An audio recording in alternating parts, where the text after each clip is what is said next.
নমস্কার সকলকে সকলকে একটা নতুন ভিডিওর মাধ্যমে জানাচ্ছি স্বাগত। আজকের ভিডিওর আলোচনার টপিক হচ্ছে diet plan for pregnant women.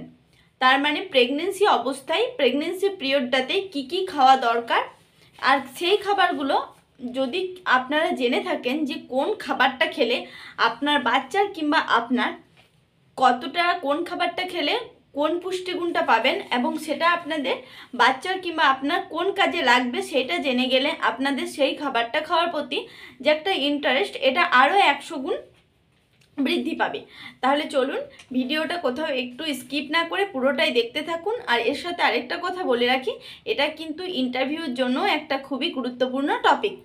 তাহলে আজকে ভিডিওটা কন্টিনিউ করতে থাকুন, আশা করি আপনাদের জন্য হেল্পফুলি হবে। আজকে আলোচনা করছি তাহলে কোন কোন খাদ্য উপাদানগুলো প্রেগনেন্ট ওমেনদের গ্রহণ করা দরকার, সেগুলো কোন কোন খাবার থেকে বা কোন কোন সাপ্লিমেন্ট থেকে আসবে, আর সেগুলো বাচ্চার কিংবা মায়ের কি কাজে লাগতে পারে।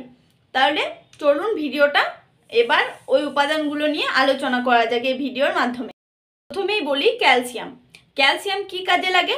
ক্যালসিয়াম মায়ের ব্লাড প্রেশারটা কন্ট্রোল করতে কাজে লাগে এবং বাচ্চার মাসেলস তৈরিতে অনেকখানি সহায়তা করে। এবার ক্যালসিয়াম কোন কোন খাবার থেকে পাওয়া যায়?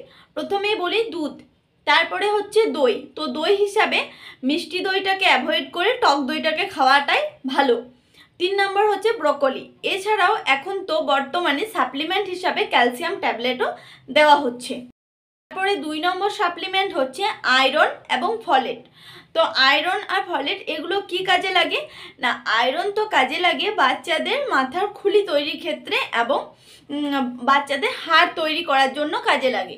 মানে বাচ্চা যখন মাতৃগর্ভে থাকে তখন এই মা যদি এই খাবারগুলো খায় তাহলে বাচ্চার কিন্তু অনেকখানি এগুলোতে তৈরি হতে সহায়তা করে। আগেকার দিনে দেখা যেত যে অনেক বাচ্চাই হয়তো জন্ম হবার পরে, মানে মাথায় খুলিটা তৈরি না হওয়ার জন্য কিন্তু জন্ম হবার পরেই মারা যেত। এটা কিন্তু মা এবং বাচ্চার ক্ষেত্রে দুজনের ক্ষেত্রে অত্যন্ত বেদনাদায়ক একটি ঘটনা।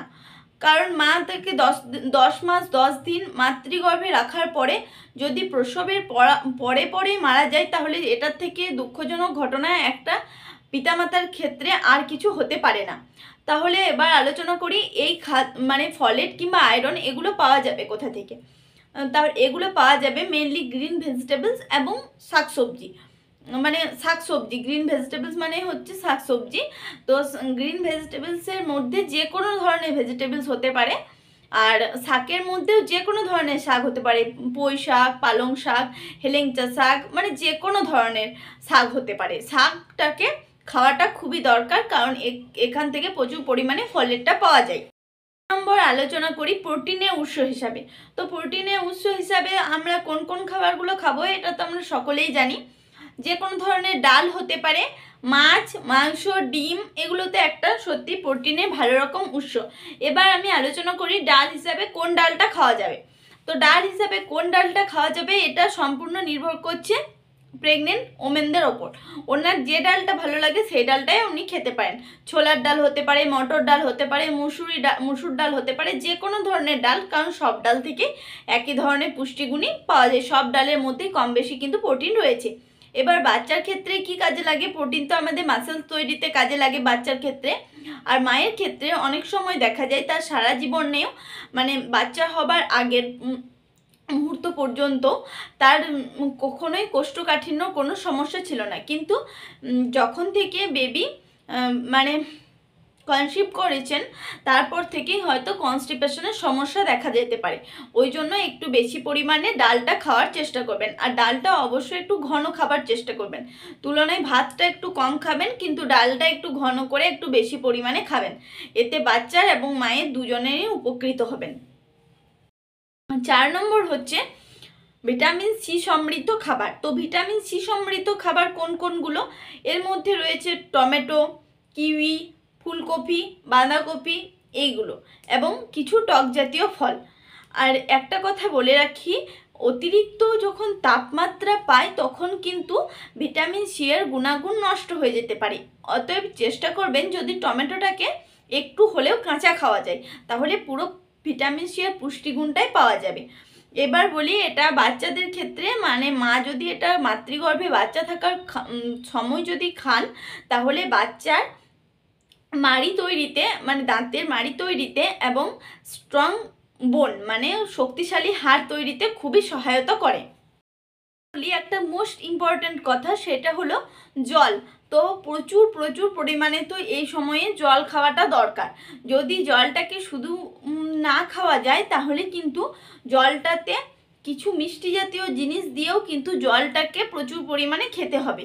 এটা কিন্তু এই সময়টাতে ম্যান্ডেটরি একটা ব্যাপার, জল খেতেই হবে। আর প্রোটিন সমৃদ্ধ খাবার যেগুলো বললাম এবং যে সমস্ত খাবারগুলো নিয়ে আলোচনা করলাম, এই খাবারগুলোকে অবশ্যই খাদ্য তালিকার মধ্যে রাখা উচিত। খুব দামি যে ফল খেতে হবে তার কোনো ব্যাপার নেই, তবে কিছু কিছু ফল খাওয়া দরকার। যেমন শশা, এটা একটা খুবই মানে ভালো ফল এবং দামেও কিন্তু খুব বেশি নয়। আবার ফাইবার জাতীয় কিছু ফল আছে যেমন কলা এবং আপেল, এগুলো খেতে পারলে খুবই ভালো বা খাওয়াটা কিন্তু সত্যি কথাই বলতে দরকার। আর ব্রেকফাস্টটা নিয়েও একটা কথা বলি, ব্রেকফাস্টে অবশ্যই সিডস এবং নাটস এই জাতীয় জিনিসগুলোকে রাখতে হবে। মানে যে কোনো ধরনের বীজ, সেটা হতে পারে ওয়ালনাট, চিয়া সিডস, এগুলো, কারণ এগুলোর মধ্যে প্রচুর পরিমাণে ওমেগা 3 রয়েছে, যেগুলোতে কিন্তু খাওয়া সেগুলো প্রেগনেন্ট ওমেনরা যদি খায় তাহলে ওনাদের কিন্তু স্বাস্থ্য সুন্দর থাকবে। তাহলে আজকের ভিডিওটা এখানেই কমপ্লিট করছি।